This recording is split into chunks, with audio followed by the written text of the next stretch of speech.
Retrouvez Businesswoman avec MAF Pro. L'assureur des artisans, commerçants et professions libérales, c'est MAF Pro et c'est pour vous les pros. C'est la MAF.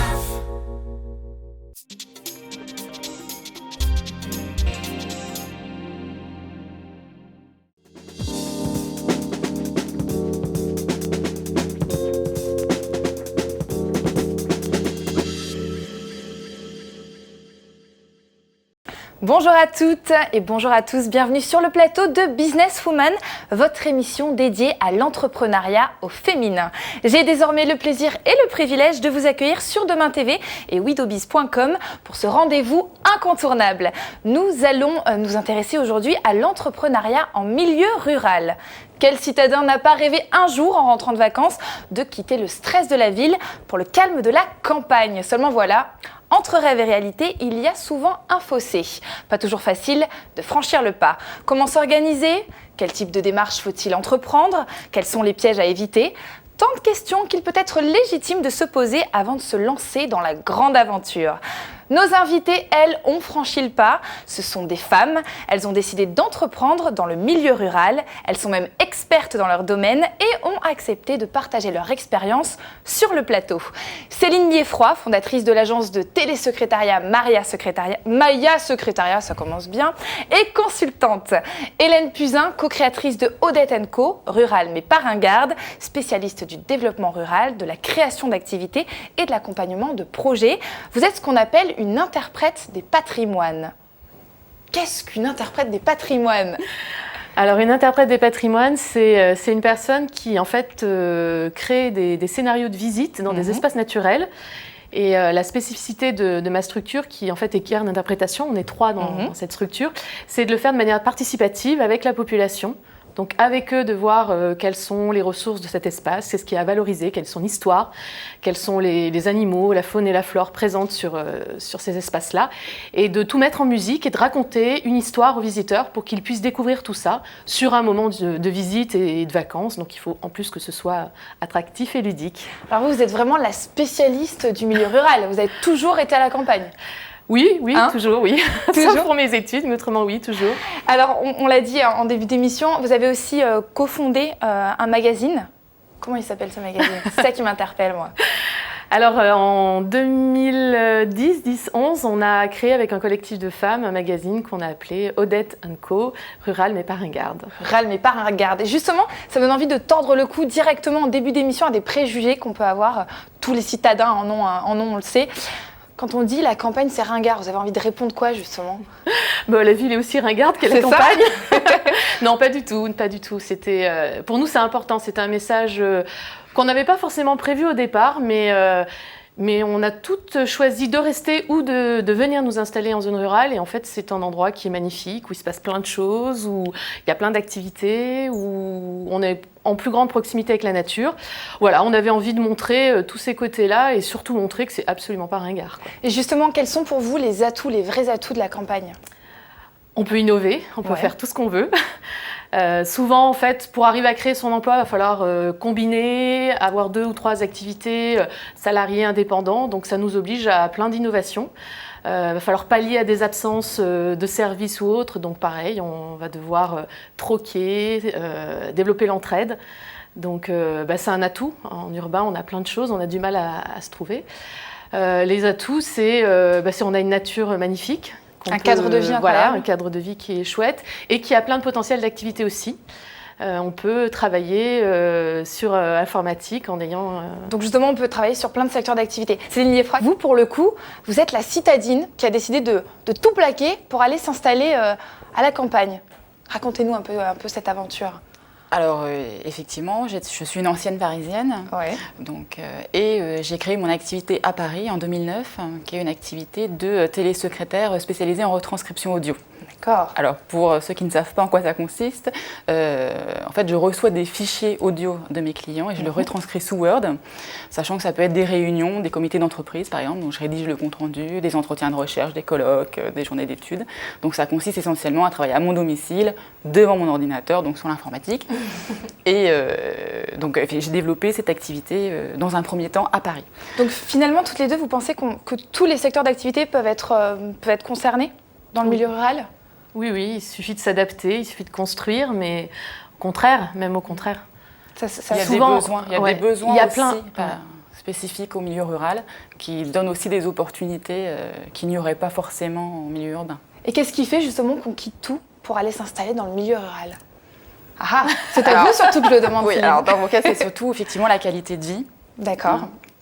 En plus, étant parisienne, j'ai remarqué ces dernières années que beaucoup de mes amis quittaient la région parisienne, Paris ou la région, pour aller s'installer dans d'autres régions, pas forcément en ruralité profonde, mais avec effectivement une qualité de vie un peu plus importante.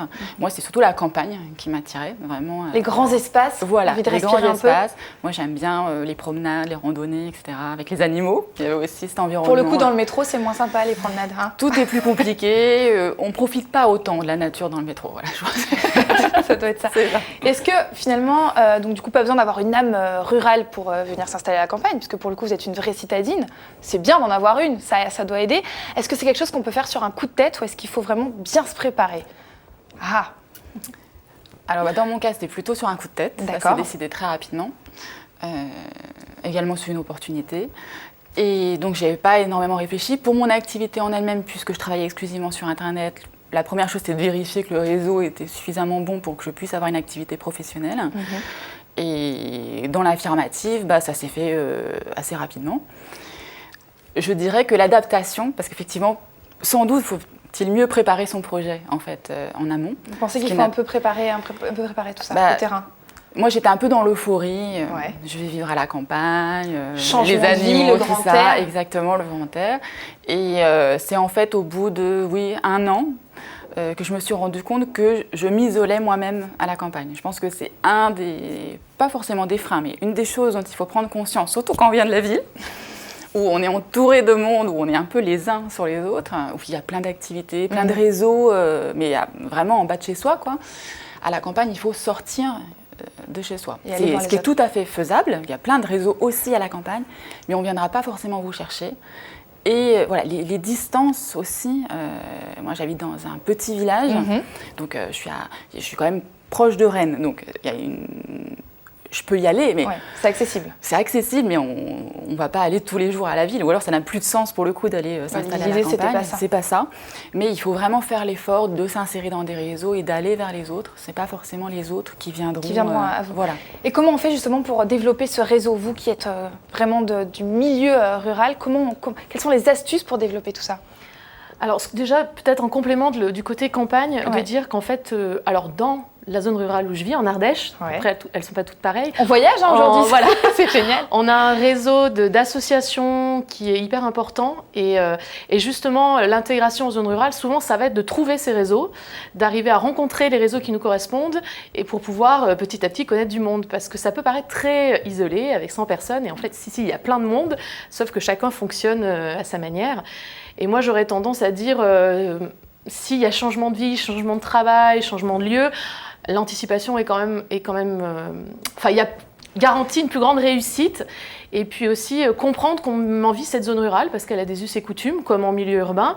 Effectivement, pas forcément de transport collectif, pas forcément... Donc cette anticipation, elle passe par quoi? Quels sont vraiment les points clés qu'il faut vérifier avant de peut-être se lancer? Déjà voir si ça nous plaît autrement qu'en vacances. Aller tester un peu le terrain en fait. En voiture, est-ce que l'activité qu'on a, elle peut partir avec nous ou est-ce qu'il va falloir l'adapter ou aller rencontrer des gens? Enfin, j'ai envie de dire aller à la rencontre de personnes qui y vivent, que ce soit des structures d'accompagnement, mais aussi des collectifs comme Odette & Co, où à un moment, nous, on a des femmes qui sont arrivées, qui sont venues nous voir et qui ont tout de suite pu rentrer dans le bain, comprendre comment ça fonctionne, très vite être en relation. Parce que souvent, la zone rurale, on est effectivement sur des très grandes distances, les structures sont éloignées, les services sont éloignés, et il faut comprendre en fait, et puis petit à petit s'intégrer. Et est-ce qu'il y a justement des structures qui peuvent accompagner les jeunes entrepreneurs en milieu rural? Alors, viennent aider, accompagner? Oui, non. Oui, il y en a, elles sont loin, il y en a de moins en moins malheureusement. Au sein d'Odette, nous, on a beaucoup développé entre nous, on s'est soutenus et on s'est accompagnés. C'est aussi l'objet du magazine, à un moment, c'est comment retrouver une activité professionnelle, qu'elle soit emploi ou création d'activité. Et ensemble, on trouve nos talents, nos compétences et on avance. Voilà, on va aller voir les ressources du territoire. On va trouver effectivement soit un consulaire ou une structure qui peut à un moment soit nous aider financièrement, soit nous accompagner. Après, c'est toujours assez loin, donc c'est vrai qu'on travaille beaucoup en réseau entre nous. Réseau. Toujours le réseau en fait qui voilà, revient. Pour co-construire, quoi. Pour co-construire. Et vous, Céline, si je ne m'abuse, vous travaillez en coopérative d'activité. Oui. C'est une manière aussi peut-être justement d'arriver à lutter contre l'isolement. Exactement. Comment Alors, ça fonctionne? Vous pouvez un peu nous en dire plus? Alors en fait, c'est une entreprise partagée. D'accord. C'est-à-dire que ça permet de ne pas travailler de façon complètement isolée chez soi, mais aussi d'un point de vue juridique et économique. Là, on partage une entreprise entre plusieurs travailleurs. Pas forcément dans le même secteur d'activité? Ni dans le même secteur d'activité, ni forcément d'ailleurs dans le même secteur géographique en ce qui concerne ma coopérative, puisqu'on sommes très éclatés sur le territoire.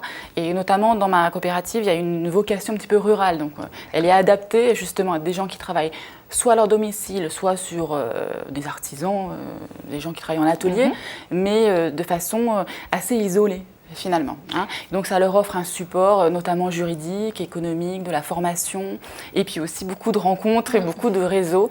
Et aussi c'est aussi un lieu ressource, c'est-à-dire quand on a un souci particulier, peu importe du domaine dans lequel il peut être, eh ben, on a au moins un point de référence auquel se rattacher, poser la question pour avoir en tout cas une piste de, peut-être pas la réponse, mais en tout cas une piste de réponse sérieuse. Aujourd'hui c'est important pour vous? Alors pour moi c'est important, ça fait partie justement des éléments qui m'ont permis de bien m'intégrer aussi sur le territoire et de rompre l'isolement dans lequel, comme je n'avais pas préparé et que je n'avais pas appréhendé en amont, effectivement, au bout d'un moment, je me suis confrontée à un certain isolement. Il faut dire les choses. Surtout, vous, votre activité, c'est vraiment du télétravail, du travail à distance. Donc comment je ne rencontre pas mes clients. Voilà.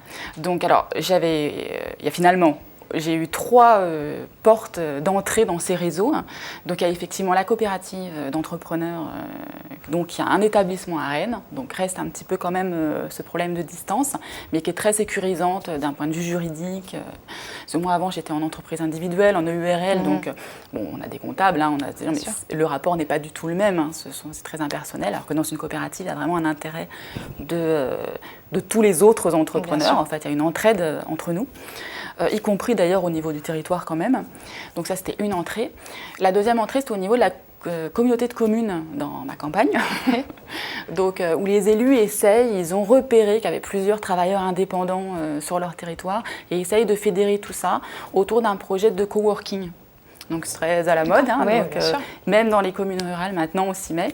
Et l'idée c'est par exemple d'avoir un bureau dans lequel je puisse aller 1 ou 2 après-midi par semaine. Alors pas forcément pour faire mon métier de rédactrice parce que bon, il faut mieux être finalement chez soi. Chez soi tranquillement. Exactement, mais pour faire de la com, rencontrer d'autres gens, s'ouvrir par exemple sur des marchés publics, rencontrer des gens, on n'arrête pas de le dire, ça reste important. Et la troisième entrée, je vais en parler quand même, donc c'était le réseau Femmes de Bretagne, dont je fais partie, et qui est un réseau à l'origine qui a été lancé sur Internet et qui permet également des rencontres, de l'entraide entre des femmes entrepreneurs en Bretagne. Donc là, c'est plus ancré sur le territoire. Mais bon, la Bretagne, c'est grand, donc on arrive à créer des petits groupes aussi d'entraide au sein du réseau. Donc finalement, le point clé quand on veut aller entreprendre en milieu rural, c'est vraiment se créer ce réseau, ne pas être enfermé chez soi tout seul, mais vraiment avoir une démarche d'aller vers les autres. Il y a vraiment beaucoup de choses à faire en milieu rural, si j'ai bien compris. Vous avez toutes les deux plein d'activités, donc du coup vous arrivez à rebondir et à retomber sur vos pattes à n'importe quel moment, donc ça c'est plutôt pratique. Vous avez chacune donc de multiples activités. On ne l'a pas dit, mais vous êtes aussi rédactrice, vous avez un blog qui s'appelle Croquefeuille. Croquefeuille, c'est ça. Il y a un site internet sur lequel on peut justement aller voir ce blog, c'est croquefeuille.fr. Exactement. Et pour l'agence de télétravail? C'est Maya Secrétariat. D'accord, de votre côté? Hélène? odetteandco.com ou côté interprétation, c'est kerninterprétation.com. Dans tous les cas, on aura l'occasion de revenir là-dessus sur un autre sujet. J'aurai le plaisir de vous recevoir. J'étais ravie de pouvoir partager ce moment avec vous.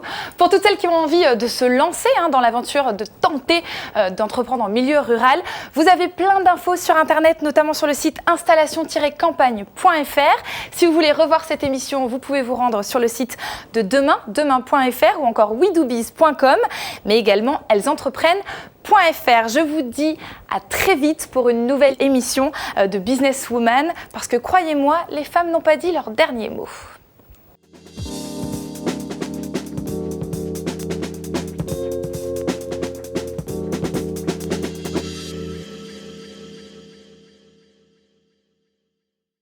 Business Woman vous a été présenté par MAF Pro. L'assureur des professionnels et de la santé collective, c'est MAF Pro et c'est pour vous les pros. C'est la MAF.